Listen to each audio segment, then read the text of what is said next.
And good morning. It's your friendly neighborhood Tironan, and we are looking at the P-47N.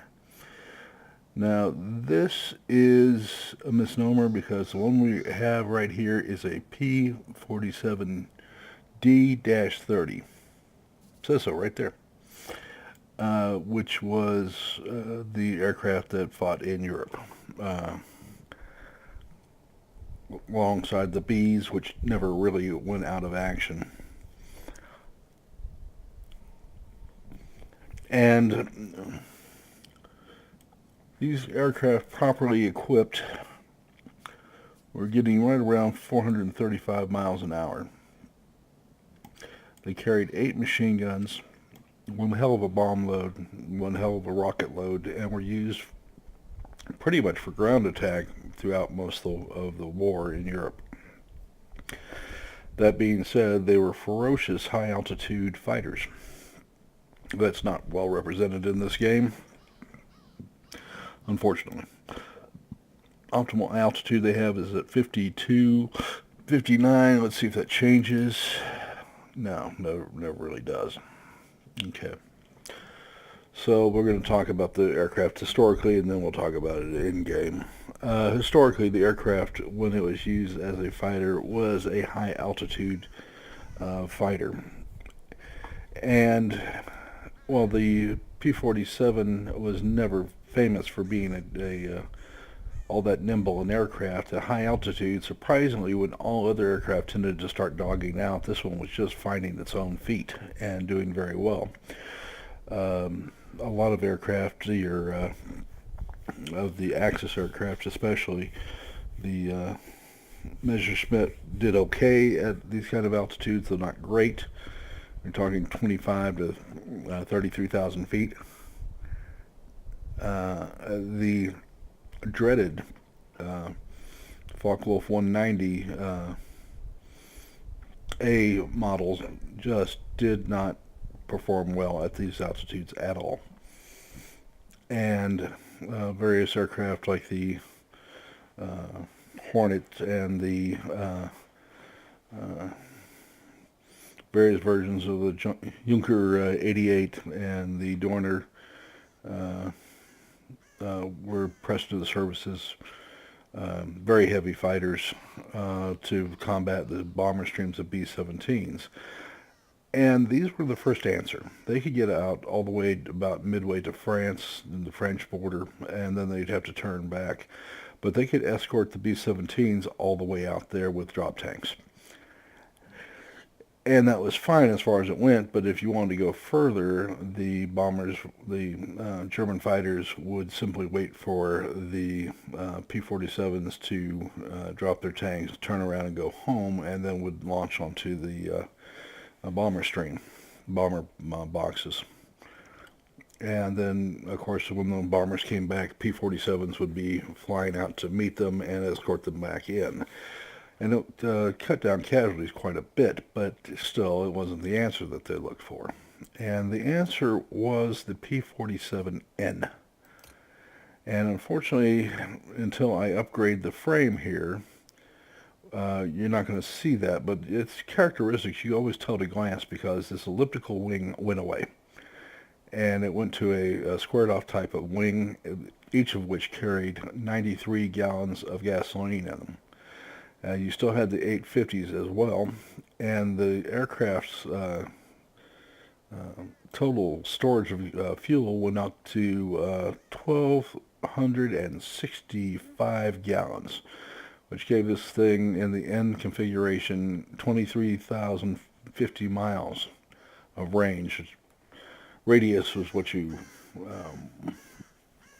are more concerned with. How far can you go before you have to come back? And so when you go out 1,200 miles and come back, that's pretty serious. Let's say 1150 to be more exact. That's and they could do that. By the time the end came out, however, the Axis powers are down to one. Italy had surrendered. Germany surrendered in April of 1945. And so these were actually shipped out to Iwo Jima and various other Guam and other areas where the B-29s are at, and we're going to escort the fighters in from there along with the P-51s. So that was their role. To give you the historical context of it, and so much for that. Okay, so what do we have here in the game that we have to deal with? Well, this is a multi-role fighter, which means it turns like crap, though it's going to be right in line with the Focke-Wulf and some of the other lines, multi-roles. There's better out there. The Corsairs are much better, 200 points better. Is that fair? I don't know. I've never tried to match up a P-47 against a Corsair and tell you which was better. I know which would be better at high altitude, and that would be the P-47. The Corsairs were normally fighting they're optimized for about 19,000 feet because that's where they were fighting Japanese most commonly at. So they were shaped to their environment. This was a creature of the European Air War where, 25,000 over 30,000 feet was very common. It was so high that they had to pressurize the ignition harness for the aircraft to stop arcing at the engine. Give you an idea just how. And then the pilot had to wear oxygen and have an electrically heated flight suit to survive. It was so cold up there. So it gives you an idea what we're talking about. In the game, what are we talking about? This is a fairly formidable fighter bomber. It has a full 10 rockets. It has two 500-pound bombs. This is a 2,800 horsepower engine in this, by the way. So when you go to your final configuration here, this is also almost 10 tons worth of aircraft. When you think about a propeller aircraft that's 10 tons and one engine, it gives you an idea of just what a brute this thing was. It was formidable as hell. Let's go to battle. And we'll see if I cannot make an ass out of myself. That would be a lovely thing.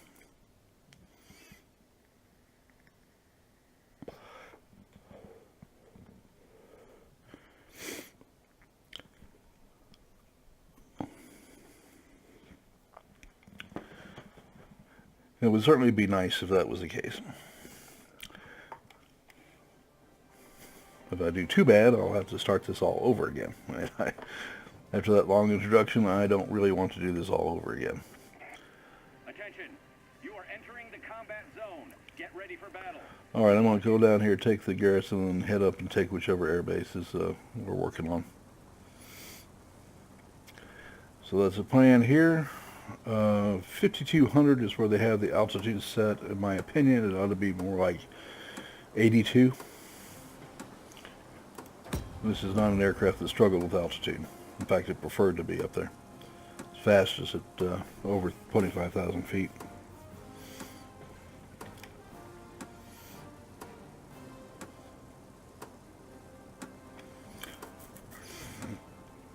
Now, the bubble canopy was actually installed right around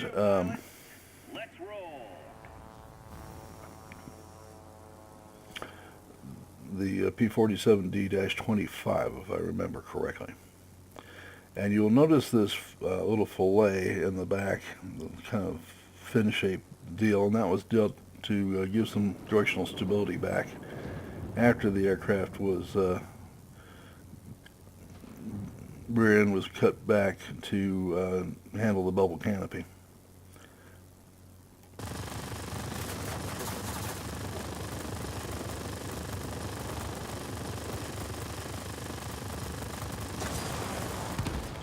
Now, 50 calibers or not, when you start talking about 8 of them, this is not an aircraft. I've got a stall going on here, which is why I'm just standing here getting murdered by an aircraft. We're going to hit some boost here, try to get some speed back. And we'll use our bombs.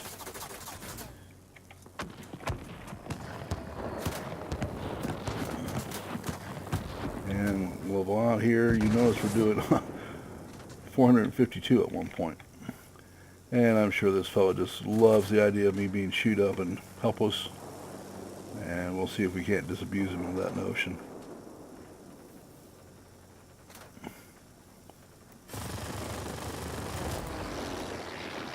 So, now he decides he wants to rethink that. I got all sorts of chewed up because I was in that stall for so long, but it didn't matter. Alright, we need to go back and go get that air base because I'm all sorts of ripped up. I've got less than a third of my hit points left, so we'll use some of this nice boost and get back up to speed.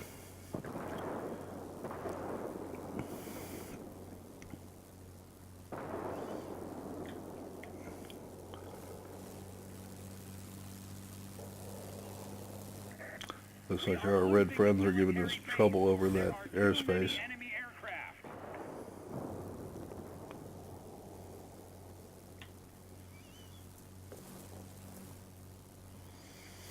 And we want that base very badly.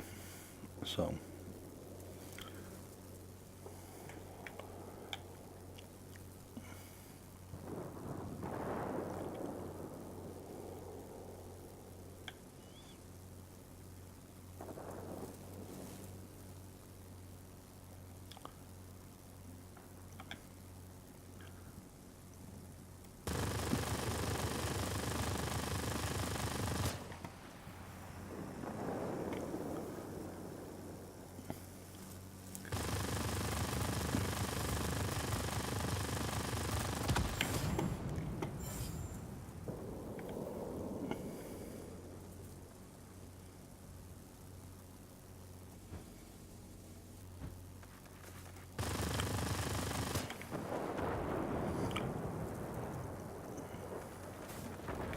the meteor is using the speed. I'm hoping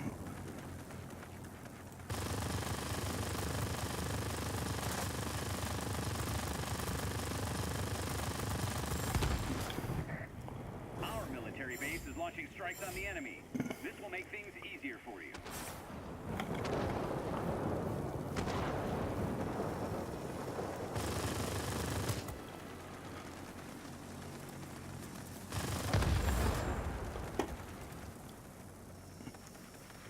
that could have been me. That was had him under, didn't have him under fire long enough to kill him.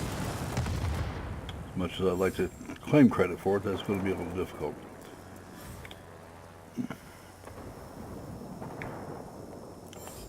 Alright, hopefully we can be left alone for a moment while I get healed up.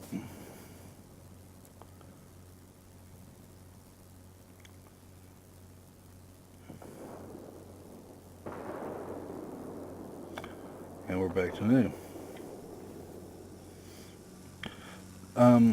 While the firepower of this aircraft may be very short-ranged, it is not to say that it is not effective.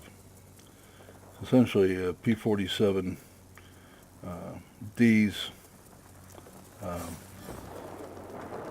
firepower plus another 2 machine guns, which means it will rip something in two very quickly, given any sort of chance at all. Large enemy force spotted over the airfield.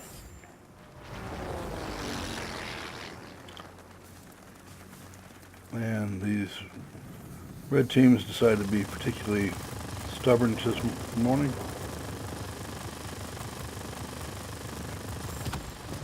That's okay.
Well, I shot down the Meteor to get shot down by the MA-262.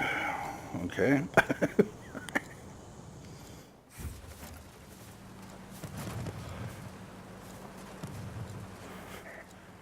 enemy is launching rocket strikes Jet day today, I guess, and we're losing. neutralize the enemy military base.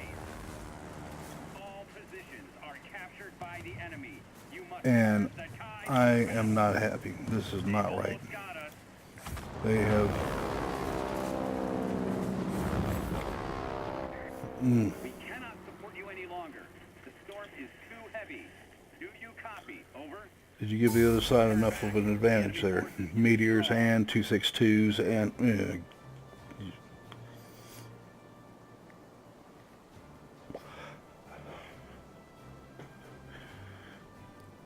Well, we did our job. And the aircraft can definitely hold its own as a fighter bomber and as a fighter because of its firepower, provided it's not used as a dogfighter, which it will not do. Certainly going to be competitive with the Focke-Wulf 190 series, and with its speed, should be able to hang out with the Dora and some of the others pretty well. We destroyed 9 aircraft and assisted with 1 more. And then we got just shy of 5,000 points of damage to an airfield in a very short time. It's also a very tough aircraft. It starts out at 460, goes to 480. Not bad at all. And in a multi-role, that's going to be pretty nice. What you're going to want to know also here, let's take a look at the rest of it. I had some of my viewers decide that they really wanted to see this. And we came in second on the losing side. The reason you got that reaction is when you start getting 262s and Meteors and everything else, and you're those are 8s, and they had us by 2 8s to the 1, and then our 8 was a ground attack aircraft, and they had a Meteor on top of that. We did too, but actually 2 Meteors, but they didn't seem to get much accomplished. So, well, they had 2 bots, and neither one of them accomplished nearly as much.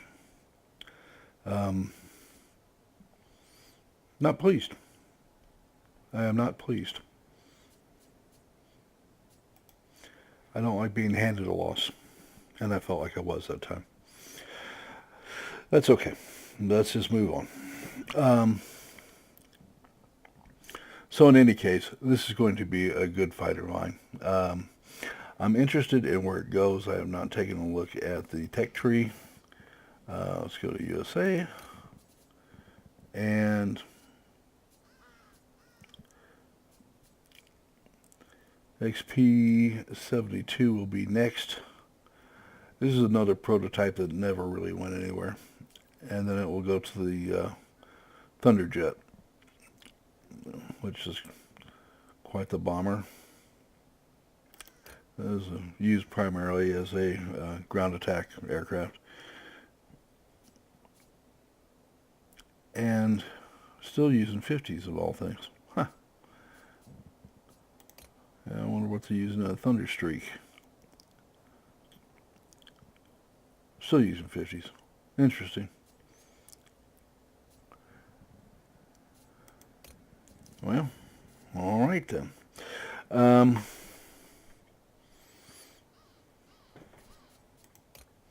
Probably not. I get too comfortable in this channel and I start taking you directions you shouldn't go. But you're going to be stuck with 50s down this entire line, apparently. They need to look at that.